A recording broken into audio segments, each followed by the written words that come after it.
आप सभी? आशा है आप सभी बहुत अच्छे होंगे और अपने लक्ष्य के प्रति जागरूक होंगे। ऐसी ही मेरी कामना है। आप सदैव अपने लक्ष्य के प्रति जागरूक रहिए और अपने एग्जाम की अच्छे से तैयारी कीजिए।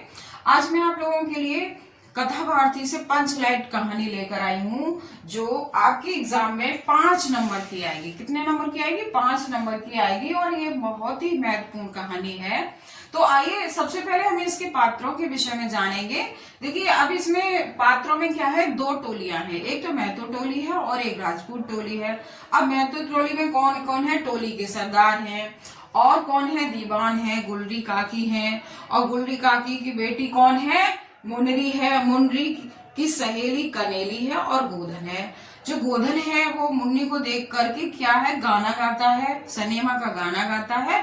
इसीलिए उसे पंचायत से बाहर कर दिया जाता है, जाति से बाहर कर दिया जाता है। तो अब मैं कहानी पढ़कर बताती हूँ आपको। पंचलाइट फणीश्वर नाथ रेणु की एक प्रसिद्ध वातावरण प्रसिद्ध कहानी है, जिसमें लेखक ने गांव की दलबंदी तथा सामाजिक रूढ़ियों को दर्शाने का क्या किया है, प्रयास किया है। गांव के महतो टोली द्वारा रामनवमी में क्या आती है, एक पेट्रोमैक्स, जिसे क्या कहते हैं, पंचलाइट कहते हैं, खरीदी जाती है। उसके उद्घाटन पर उसकी पूजा भी की जाती है, वो कीर्तन भी होता है।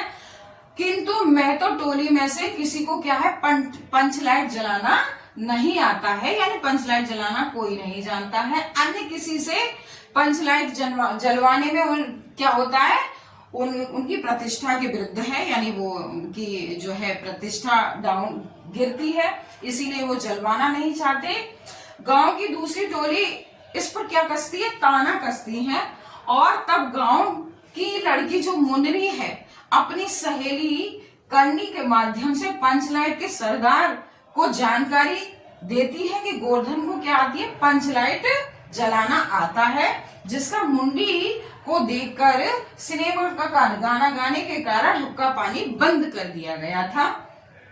जब यह पता चला कि गोवर्धन को पंचलाइट जलाना आता है, तो अब क्या होता है कि तब तय हुआ कि यदि गोवर्धन पंचलाइट जला दे तो उसका हुक्का पानी खोल दिया जाएगा, उसे यानी बिरादरी में शामिल कर दिया जाएगा।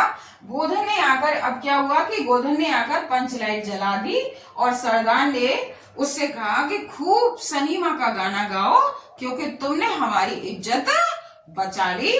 और मुंडी की जो माँ है गुलेरी काकी, उसने भी उसे अपने घर बुलाकर उसे खाना खिलाया।